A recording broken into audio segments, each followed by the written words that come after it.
Hi dear friends, വളരെ രുചികരമായ ഒരു ബീഫ് ഫ്രൈ ആണ് ഇന്നത്തെ ഞാൻ തയ്യാറാക്കുന്നത്. 3 കിലോ വെച്ചിട്ടുള്ള ബീഫ് ഫ്രൈ ആണ്.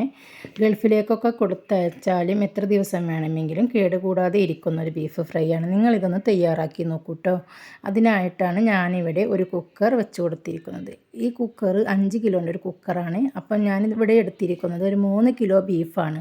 നന്നായി കഴുകി ക്ലീൻ ചെയ്തെടുത്ത് അത് വെള്ളം വാർത്ത് ഒരു അരമണിക്കൂർ വെള്ളം വാർത്തെടുത്ത് വെച്ചതാണ് കേട്ടോ. ഇനി നമുക്കിതൊന്ന് കുക്കറിലേക്ക് ഇട്ട് കൊടുക്കാം. ഞാൻ ഇതാ കുക്കറിലേക്ക് ഈ ഇറച്ചിയെല്ലാം ഇട്ട് കൊടുക്കുകയാണ് കേട്ടോ. ഇനി ഇതിലേക്ക് ആവശ്യമുള്ള മസാലപ്പൊടികൾ നമുക്ക് ചേർത്ത് കൊടുക്കാം. 1 ടേബിൾ സ്പൂൺ മഞ്ഞൾപ്പൊടി, 3 ടേബിൾ സ്പൂൺ മുളക് പൊടി. ഇനി ഇതിലേക്ക് ആവശ്യമായത് ഉപ്പാണ് കേട്ടോ. അത് നമ്മളുടെ ഇഷ്ടത്തിനനുസരിച്ച് നമുക്ക് നോക്കിയിട്ടൊക്കെ ഇട്ട് കൊടുത്താൽ മതി. ഞാനിപ്പോൾ 1 ടേബിൾ സ്പൂൺ ഉപ്പാണ് ചേർത്ത് കൊടുക്കുന്നത്. ഒരു അര ടീസ്പൂൺ ഗരം മസാലപ്പൊടി അതും കൂടി ചേർത്ത് നന്നായിട്ട് നമുക്കൊന്ന് മിക്സാക്കി കൊടുക്കാം കേട്ടോ. നന്നായി എല്ലാ ഭാഗവും നന്നായി മിക്സാക്കിയതിന് ശേഷം നമുക്കിതിലേക്ക് ഒരു വലിയ ടേബിൾ സ്പൂൺ ഇഞ്ചി പേസ്റ്റ്, അതേപോലെ തന്നെ ഒരു വലിയ ടേബിൾ സ്പൂൺ വെളുത്തുള്ളി പേസ്റ്റും കൂടി നമുക്ക് ചേർക്കാം. ഇനി നമുക്ക് ഇതിലേക്ക് കൈവച്ച് നന്നായിട്ടൊന്ന് കുഴച്ച് കൊടുക്കാം കേട്ടോ. കൈവച്ച് കുഴച്ച് കൊടുക്കുമ്പോഴാണ് കേട്ടോ അതിൻ്റെ തനതായ രുചി നമുക്ക് ലഭിക്കുകയുള്ളൂ. ഞാനിതിലേക്കൊരു 10 രൂപൻ്റെ മീറ്റ് മസാലപ്പൊടി കൂടി ചേർത്ത് കൊടുക്കുന്നുണ്ട് കേട്ടോ. 3 കിലോ ബീഫുണ്ടല്ലോ, അതുകൊണ്ട് തന്നെ നമുക്കൊരു 10 രൂപയുടെ മീറ്റ് മസാലപ്പൊടിയുടെ പാക്കറ്റ് കൂടി മേടിച്ച് നമുക്കത് കൂടി ചേർത്ത് കൊടുക്കാം. കൈവച്ച് നന്നായി ഒന്ന് കുഴച്ച് കൊടുക്കാം കേട്ടോ. എന്നിട്ട് നമുക്ക് കുക്കർ അടച്ച് വെച്ച് തീ ഹൈ ഫ്ലെയിമിലിട്ടതിന് ശേഷം നമുക്കൊരു 4 വിസിൽ വരെ വേവിച്ചെടുക്കാം കേട്ടോ. 4 വിസിൽ വന്നപ്പോൾ ഞാൻ തുറന്ന് നോക്കിയപ്പോൾ എൻ്റെ ബീഫെല്ലാം ഇവിടെ വെന്ത് വന്നിട്ടുണ്ട്. ഇതിൽ നിന്നും വെള്ളമെല്ലാം ഇറങ്ങിയിട്ടുണ്ട്. ഇനി നമുക്ക് ആ വെള്ളം ഒന്ന് വറ്റിച്ചെടുക്കണം. അപ്പോഴാണ് ബീഫിന് നല്ല രസമുണ്ടാവുകയുള്ളൂ. കാരണം ആ ബീഫിൻ്റെ മസാലയൊക്കെ അതിൽ പിടിക്കണ്ടേ. അപ്പോൾ വെള്ളം എന്തായാലും നിങ്ങൾ കളയരുത്. ആ വെള്ളം നമുക്ക് വറ്റിച്ചെടുക്കേണ്ടതുണ്ട്. വറ്റിച്ചാലാണ് ആ ബീഫിന്മേലും ഗ്രേവിയൊക്കെ പിടിച്ച് നല്ല ടേസ്റ്റ് ഉണ്ടാവുകയുള്ളൂ. ഇനി നമുക്ക് അടുപ്പിലേക്ക് ഉരുളി വെച്ച് കൊടുക്കാം. ഉരുളിയിലേക്ക് ഞാനൊരു 100 ഗ്രാം വെളിച്ചെണ്ണ ഒഴിച്ച് കൊടുത്തിട്ടുണ്ട് കേട്ടോ. ഇനി ഇതിലേക്ക് ഒരു 6 പച്ചമുളക് വലുതാണ് നടു കീറിയിട്ട് അതും കൂടി ഇട്ട് കൊടുത്തിട്ടുണ്ട്. വെളിച്ചെണ്ണ അടുപ്പിലായതുകൊണ്ട് തന്നെ നല്ല ചൂടുണ്ട്.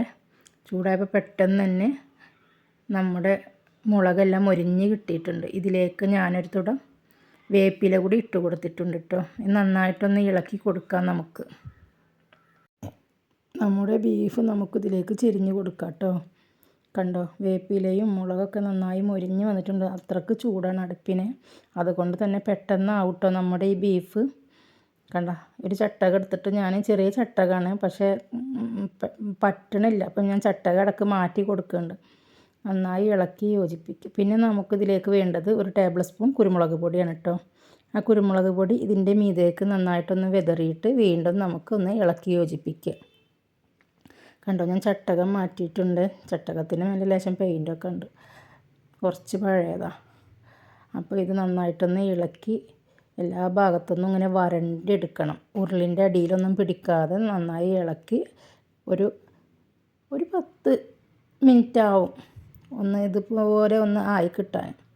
ഒരു 15 മിനിറ്റൊക്കെ ആയി കഴിയുമ്പോഴേക്കും ഇതിങ്ങനെ കറുത്ത കളറായിട്ട് വരും ഈ ബീഫ്.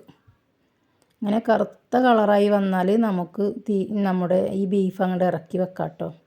അതുവരെ നമുക്കിതിങ്ങനെ ഇടയ്ക്കൊന്ന് ഇളക്കി ഒന്ന് ഇവിടെയും ഒക്കെ ഒന്നുണ്ട് ഇളക്കി ഇതുപോലൊക്കെ ഒന്ന് വരണ്ടി അങ്ങനെ കണ്ട് കൊടുക്കുക തന്നെ. ഉണ്ടോ, കുറച്ച് ഒരു 10-15 മിനിറ്റ് കഴിയുമ്പോഴേക്കും ബീഫ് ഇങ്ങനെ കറുത്ത് വരും. അപ്പോൾ നമുക്കിത് അടുപ്പിൽ നിന്ന് അങ്ങോട്ട് ഇറക്കി വെക്കാം.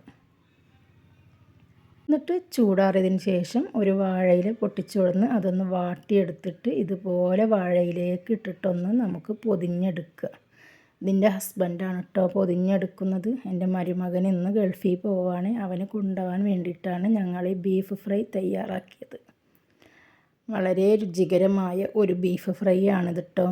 കേടുകൂടാതെ ദിവസങ്ങളോളം ഇരിക്കുന്ന ഒരു ബീഫ് ഫ്രൈ ആണ്. നിങ്ങളുടെ മക്കൾക്കും മരുമക്കൾക്കൊക്കെ നിങ്ങളിത് തീർച്ചയായിട്ടൊന്ന് ഉണ്ടാക്കി കൊടുക്കണേ. എന്നിട്ട് ഇത് വാഴൻ്റെ നന്നായി പൊതിഞ്ഞതിന് ശേഷം ഇതൊക്കെ ഉണ്ട് ഒരു പ്ലാസ്റ്റിക് കവറിലാക്കിയിട്ട് ഇതുപോലെ വെച്ചിട്ട് ടാപ്പ് ചുറ്റുക. ഒന്ന് അമർത്തി കാറ്റൊക്കെ കളഞ്ഞ് എയറൊക്കെ കളഞ്ഞ് വീണ്ടും വേറൊരു പ്ലാസ്റ്റിക് കവറിലേക്ക് വെച്ച് കൊടുക്കണം. ഇങ്ങനെയാണ് കേട്ടോ ഞങ്ങൾ ഗൾഫിലേക്കൊക്കെ ബീഫ് ഫ്രൈ ഒക്കെ കൊടുത്തയക്കുന്നത്. വളരെ രുചികരമായ ഒരു ബീഫ് ഫ്രൈ ആണിത്. ദിവസങ്ങളോളം കേടുകൂടാതിരിക്കുന്ന ഒരു ബീഫ് ഫ്രൈ. നിങ്ങൾക്കിത് തീർച്ചയായിട്ടും ഇഷ്ടപ്പെടും. നിങ്ങളിതെന്തായാലും ഒന്ന് ഉണ്ടാക്കിയിട്ട് ഇതിൻ്റെ ഫീഡ്ബാക്ക് എന്നെ അറിയിക്കണേ. നിങ്ങൾ ആദ്യമായിട്ടാണ് എൻ്റെ ചാനൽ കാണുന്നതെങ്കിൽ പ്ലീസ് ഒന്ന് സബ്സ്ക്രൈബ് ചെയ്ത് സപ്പോർട്ട് ചെയ്ത് വെക്കണേ. നിങ്ങളുടെ വിലയേറിയ കമൻറ്റ് എനിക്ക് നൽകണേ. നിങ്ങൾ ഷെയറും കൂടി എനിക്ക് വേണ്ടി ഒന്ന് ചെയ്ത് വെക്കണേ. ഓക്കേ.